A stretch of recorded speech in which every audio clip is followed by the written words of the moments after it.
இன்னைக்கு நம்ம வீட்டில் சூப்பரா நல்லா செம்மையா ஒரு புளிச்சக்கீரை தாங்க கடைய போகிறோம். அந்த புளிச்சக்கீரையை பார்த்தீங்கன்னா புளிச்சக்கீரை தாங்க நேற்று வந்து கட்டில் அங்கே போட்டு விற்றாங்க ரோட்டில். அதை பார்த்து வாங்கிட்டு வந்தேன். புளிச்சக்கீரையை பார்த்தோன்னே ஆசையாக இருந்துச்சு. ஆனால் நம்ம ஊர்லலாம் பார்த்தீங்கன்னா கட்டு பார்த்தீங்கன்னா பெருசாக இருக்கும், நல்லா வளர்த்தியாக இருக்கும், நல்லா உயரமாக கட்டும் நல்லா பெருசாக இருக்கும். இது பாருங்க எவ்வளோ இருக்குது, இதுக்கெல்லாம் 15 ரூபா. இந்த புளிச்சக்கீரையை கடைஞ்சி சுடுசோத்தில் போட்டு நல்லெண்ணெய் விட்டு சாப்பிட்டோம்னா தேவாமிர்தமாக இருக்கும். ஆனால் சின்ன வெங்காயம் போட்டு கடையணுங்க, செம்மையாக இருக்கும். இதில் வந்து நம்ம எதுவும் தக்காளிலாம் போட்டு செய்ய போகிறது கிடையாது.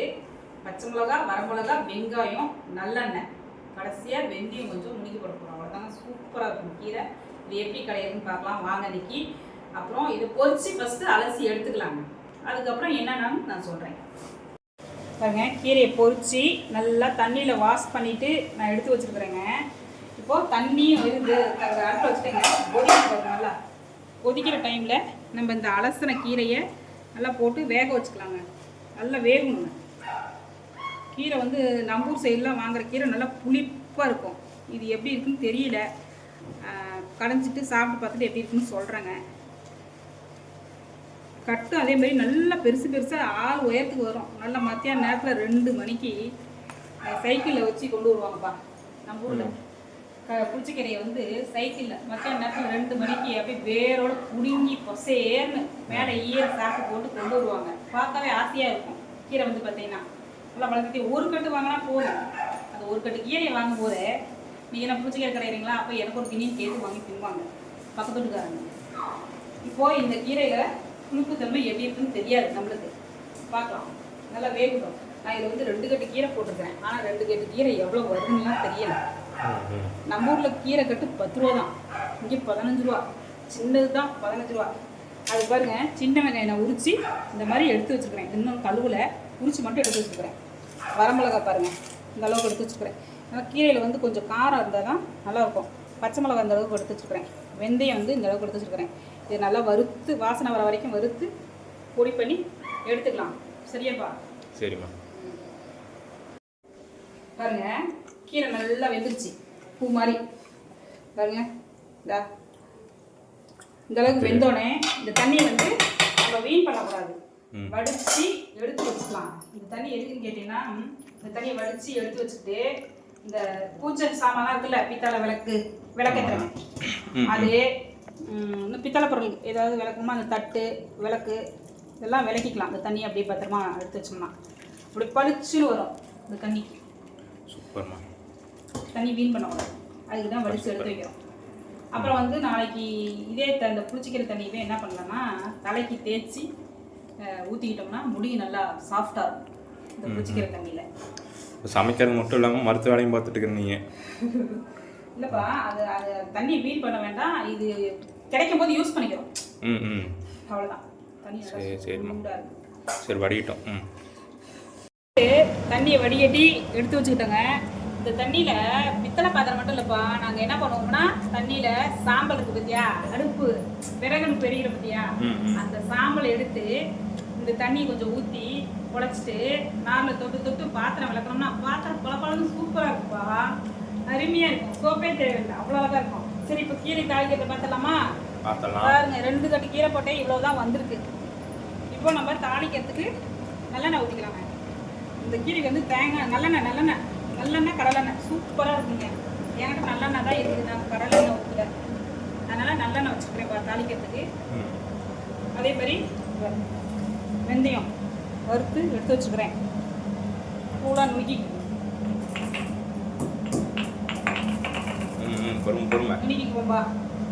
கீரைக்காகவே சோறு வடிக்கலாம் இன்னைக்கு எடுத்து வச்சுக்கிறேன். குக்கரில் வைக்காம சோறு வடிக்கிறதுக்கு எடுத்து வச்சுக்கிறேன். வடித்து சோறு போட்டு சாப்பிட்டா அவ்வளோ சூப்பராக இருக்கும். சோறு கரெக்டாக ரெடி ஆகிடும், கீரை ரெடி ஆகிறதுக்குள்ள. இப்போ எண்ணெய் காய்ப்பா, எண்ணெய் காய்ஞ்சோடனே நம்ம அதை என்ன பண்ண போகிறோம்னா கடுகும் போடலாம். அப்புறம் வடகம், வெங்காயம் வடகம் இருக்குல்ல, அதுவும் போட்டு வச்சா நல்லா வாசனையாக இருக்கும்.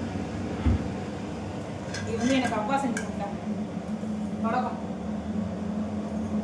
இதில் வந்து கடுகு, ஜீரகம், சோம்பு, வெந்தயம், சின்ன வெங்காயம், கருவேப்பிலை, மஞ்சத்தூள், விளக்கெண்ணெய் பிடிச்சி வைப்பாங்க, இடிச்சு செக்கில் மண் செக்கில் இடிச்சு விளக்கணையில் இடிச்சு காய வச்சு கொடுத்துருக்குறாங்க அப்பா எனக்கு. இப்போ அது கூட நம்ம அதை யூஸ் பண்ணிக்கலாம். எண்ணெய் காஞ்சிச்சுப்பா, அது கொஞ்சம் போட்டுக்கலாம். வடகம் கொஞ்சம் தாளிக்கிறதுக்கு போட்டாச்சு. அடுத்து வந்து பார்த்தீங்கன்னா வரமிளகாய், அதையும் இதில் போட்டாச்சு. பச்சை மிளகாய் பாருப்பா எடுத்து வச்சுக்கேன், அதையும் இதில் போட்டுடலாம்ப்பா.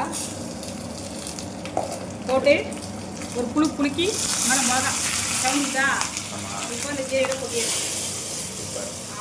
அதே சட்னியே சிம்மில் அடுப்ப வச்சுட்டு காந்துது சிம்மில் வச்சுட்டு மறுபடியும் வந்து எண்ணெய் ஊற்றிக்கலாம். நல்லா வர ஆரம்பிச்சிருச்சு. ஆமாம், நல்லா இருக்கும். அந்த வடகம் தாளிச்சோம்னாவே நல்லா வாசனையாக இருக்குப்பா. இந்த எண்ணெயில் நம்ம என்ன பண்ண போகிறோம்னா சின்ன வெங்காயம், அதே தாளிப்பு கரண்டிலேயே சின்ன வெங்காயத்தை போட்டு நல்லா வணங்க விடுறோம். இது வந்து ஒரு அரை வெங்காயம் வேகணும். சின்ன வெங்காயம் பார்த்தீங்கன்னா எல்லா வெங்காயத்தையும் இதை போட்டு வேகும். இப்போ இது தேவையான உப்பு, தேவையான உப்பு போட்டுக்கலாம். போட்டு கிளறிட்டு கடைய போகிறப்பா. நீ தான் கடைய போற, நீ தான் கடைய போறப்பா. நல்லா கீரை கலந்துடலாம். பார்க்கறதுக்கே ஃபீல் சூப்பராக இருக்குது. பார்க்கறதுக்கு கீரை வந்து கடந்து கொடுங்க. அதுக்கப்புறம் வெங்காயம் போட்டு கடை கடைச்சி இது பண்ணிக்கலாம். சரியா? நல்லா வெங்காயம் வந்து கொஞ்சம் முக்கால்வாசி வேகும். இப்போ சிம்மிலே வச்சு இந்த கீரை கடை நான் அந்த வெந்தயத்தை போட்டுக்கிறேன். சரியா? பாருங்க, இந்த தம்பி நல்லா நைஸாக கடைஞ்சி கொடுத்துருப்பீங்க, நல்லா மையாட்டாக கடைஞ்சி கொடுத்துருப்பீங்க. இப்போ இதில் என்ன பண்ணலான்னா இந்த வெங்காயம் பார்த்து இந்த அளவுக்கு வணங்கிட்டு நம்ம இந்த வெங்காயத்தை இதில் போட்டுடலாம். வெங்காயத்தையும் போட்டுட்டு அப்புறம் பார்த்தீங்கன்னா வெந்தயம் நான் நுணுக்கி வச்சுக்கிறேன் இல்லைங்களா, பட்டாட்டம், அதுவும் பார்த்தீங்கன்னா போதும். இந்த அளவுக்கு போட்டிங்கன்னா போதும். ரொம்பவும் போட்டோம்னா கசப்பு எடுத்துரும், வலுவலுப்பாயிடும். அதனால் இந்த அளவுக்கு அப்படியே சும்மா ஒரு ரவுண்டு இப்படி. அந்த வெங்காயம் லைட்டாக மசிஞ்சும் இருக்கணும், வாயிலையும் அப்படியே சாப்பாட்டோட கடிப்படம், அந்த மாதிரி ஒரு கடைஞ்சிக்கலாம். சூப்பர். சரி கடைங்க பார்க்கலாம். சாப்பாடு வடிச்சிட்டேப்பா. சூப்பர். இப்போ கீரையை போட்டு சாப்பிட்டு காமிச்சலாமா? சாப்பாடு கொஞ்சம் குழஞ்சிருச்சுப்பா. ரொம்ப நாள் ஆயிடுச்சு வடிச்சு சாப்பாடு. ரொம்ப நாளைக்கு அப்புறம் இன்றைக்கி வடிச்சதுனால நல்லா தெரியலப்பா எனக்கு. கொஞ்சமாக குழஞ்சிருச்சு பாருங்க. கீரையில் போட்டுக்குவோம் ஃபஸ்ட்டு. நல்லா இந்த சின்ன வெங்காயம் இருக்குதுங்களா, அதோட எடுத்து போட்டுக்குங்க. கொஞ்சம் நல்லெண்ணெய் விட்டுக்கலாங்க இதில். இந்த மாதிரி சாப்பிட்டா சூப்பராக இருக்கும். கொஞ்சமாக நல்லெண்ணெய் விட்டுக்கலாங்க.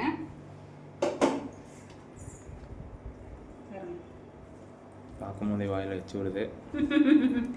எச்சு ஊறுதா? எனக்கே நாக்கில் எச்சு ஊறுது பிணையும் போதே. இந்த மாதிரி சாப்பிடணுங்க புளிச்ச கீரை. நம்ம ஊர் சைடு கீரை புளிப்பாக இருக்கும். இது எப்படி இருக்குன்னு தெரியல, சாப்பிட்டு பார்த்து சொல்கிறேங்க. அப்பா தொண்டையில் வச்சோன்னே டப்புன்னு இறங்கிடுச்சுப்பா கீரை. சாப்பாடு சூப்பராக இருக்குப்பா. சாப்பிட்டு போறீங்க? சாப்பிடு சாப்பிடு. இந்த வெங்காயத்தோடு சாப்பிட்டு பாருங்க எப்படி இருக்கு பாருங்க. ஆஹா சூப்பராக இருக்குது கைஸ். நீங்களும் இதேமாதிரி ட்ரை பண்ணி பாருங்கள். மீண்டும் அடுத்த வீடியோ சந்திக்கிறோம். சூப்பருங்க. திருமணம் சாப்பிடுங்க, ஹெல்த்தியாக சாப்பிடுங்க. இந்த மாதிரி செஞ்சு நீங்களும் சாப்பிட்டு பார்த்துட்டு எப்படி இருக்குன்னு சொல்லுங்கள். பாய்ங்க.